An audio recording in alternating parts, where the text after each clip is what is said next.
Hola, buenas tardes a todos.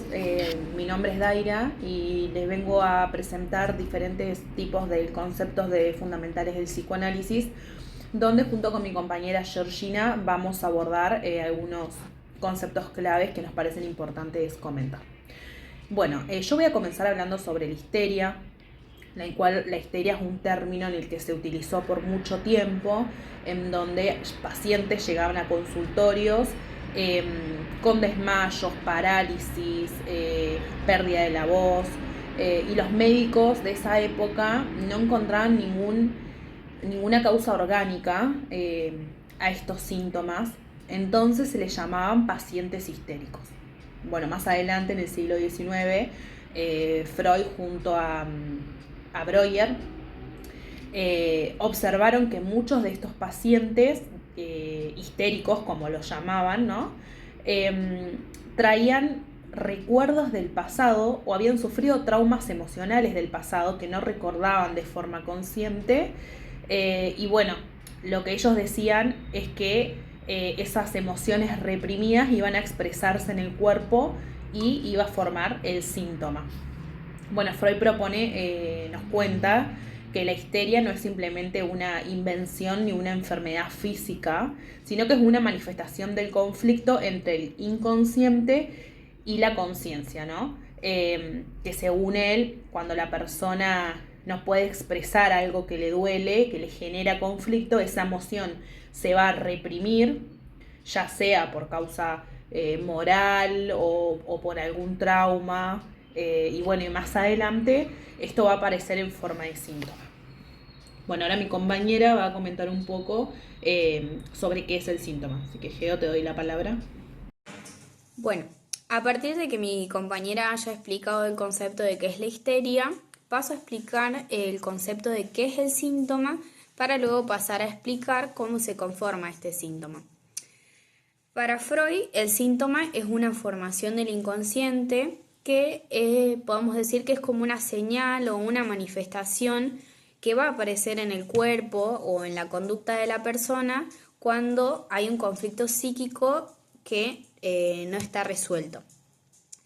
Ese conflicto psíquico generalmente tiene que ver con deseos que fueron reprimidos, es decir, es algo que la persona quiere pero que no puede aceptar o no lo puede expresar de manera consciente, ya sea por ciertas normas sociales, morales o familiares, es decir, que está muy relacionado con el super yo. Entonces, como estos deseos que están reprimidos no pueden salir de manera directa a la conciencia, se transforman en lo que es el síntoma, que se pueden ver, por ejemplo, en, no sé, un dolor físico, una parálisis, entre otros ejemplos. Entonces, es una forma que tiene el inconsciente de poder decir algo que no lo puede decir con palabras. Por eso Freud dice que este síntoma tiene un sentido, no es que aparece porque sí, más allá de que sea extraño o molesto para la persona, es como que está buscando la forma de resolver ese conflicto psíquico. Por eso el trabajo del psicoanálisis va a ser tratar de escuchar este síntoma a este paciente para poder entender qué mensaje quiere transmitir ese síntoma. Bueno, retomando esto, lo que dice mi compañera acerca del síntoma, entonces podemos decir que el síntoma se va a conformar por un deseo que se intenta satisfacer, y una instancia psíquica en donde dice que no es correcto, que no es moral. Entonces esas dos fuerzas psíquicas que se van a poner entre el deseo que se trata de satisfacer y entre lo moral que no corresponde, se va a generar esta fuerza entre ambas estructuras, entre la conciencia y el inconsciente, y se va a generar una represión en donde más adelante se va a presentar en forma de síntoma. Bueno, otro concepto importante es el de repetición. La repetición para Freud es un fenómeno donde las personas tienden a repetir, a revivir ciertas experiencias, ciertos comportamientos, ciertas emociones, por más de que a la persona le haga mal o por más que la persona no entienda por qué lo repite. es algo que esa repetición no se genera de forma consciente, sino que está ligado más a lo inconsciente.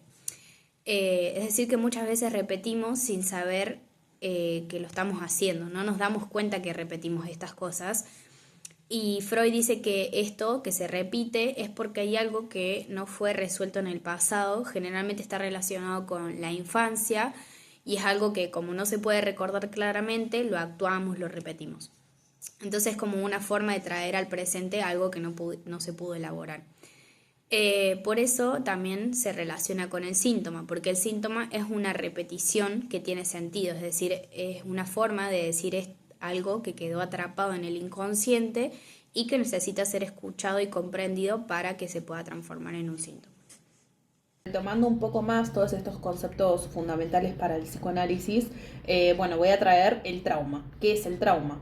El trauma es un concepto fundamental para el psicoanálisis, ya que fue Freud el que descubrió que detrás de cada hecho traumático se va a generar un síntoma. Bueno, lo que dice Freud es que el trauma no va a ser simplemente un evento impactante o doloroso, sino que es una experiencia que va a irrumpir el aparato psíquico de tal manera que el cuerpo no lo va a poder soportar, ¿no? Va a quedar como una marca o una huella donde, este hecho traumático va a ser reprimido, llevado al inconsciente y después más adelante se va a presentar de manera disfrazada, ya sea en síntoma o en repeticiones. Bueno, para finalizar, vamos a hacer un poco la articulación de lo que es el síntoma con algunos conceptos fundamentales del psicoanálisis. Entonces habíamos dicho que el síntoma ocupa un lugar central en lo que es en el psicoanálisis porque es una forma privilegiada en que se expresa el inconsciente. Como habíamos mencionado anteriormente, el síntoma es una formación del inconsciente y es el resultado de un conflicto psíquico que ha sido reprimido y que va a retornar de manera disfrazada, en este caso como un síntoma. Entonces es una manifestación que se produce cuando hay un deseo inconsciente que no se puede expresar de forma abierta por las censuras del yo, por lo que encuentra al síntoma como una vía de expresión. Entonces podemos decir que el síntoma es una formación de compromiso entre lo que es este deseo reprimido y las fuerzas psíquicas que lo rechazan. Estas fuerzas psíquicas hacen que el síntoma genere cierto malestar o cierto sufrimiento para la persona, pero que a la vez cumple la función de poder satisfacer una pulsión. Por eso el síntoma tiene siempre un sentido, aunque el sujeto no llegue a comprender por qué le pasa justamente eso, y es como que, es esta forma de revelar las formaciones del deseo inconsciente. Todo esto también lo podemos relacionar con el mecanismo de la represión. La represión es un mecanismo donde todos estos contenidos que son inaceptables para la conciencia van a ser desplazados lo que es al inconsciente. Pero lo que va a decir Freud, que todo esto que es reprimido hacia el inconsciente nunca desaparece por completo y va a buscar la forma de retornar y hacerse como visible. En este caso puede ser en este caso hablamos sobre el síntoma, pero se puede dar a través de otras manifestaciones del inconsciente que puede ser el chiste, el sueño, los actos fallidos, entre otros. Bueno, para ir concluyendo con estos términos específicos que nos brinda Freud en su teoría sobre el psicoanálisis, voy a traer lo que Freud desarrolla como método de la asociación libre. El método de la asociación libre va a permitir al sujeto producir cadenas significantes que pueden conducir al contenido inconsciente del síntoma. Además, durante este proceso analítico, el síntoma puede reeditarse en la transferencia. Lo que dice Freud es que la transferencia va a ser la relación del paciente con el analista, en donde va a brindar la posibilidad de que estos deseos sean interpretados y elaborados. Bueno, siguiendo un poquito más, ya estamos por finalizar.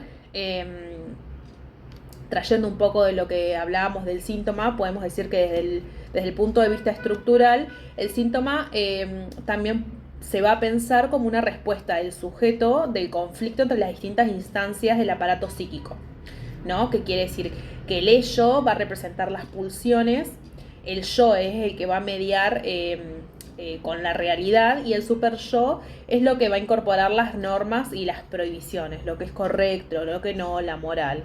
Entonces, bueno, el síntoma va a aparecer cuando el yo no logra resolver adecuadamente las demandas contradictorias de estas instancias, produciendo un modo de expresión que responde tanto a la imposición externa como a la necesidad interna, ¿no? Va a ser este conflicto psíquico que se va a presentar entre el ello y el super yo, sobre el deseo que se trata de satisfacer y las normas o valores que lo prohíben.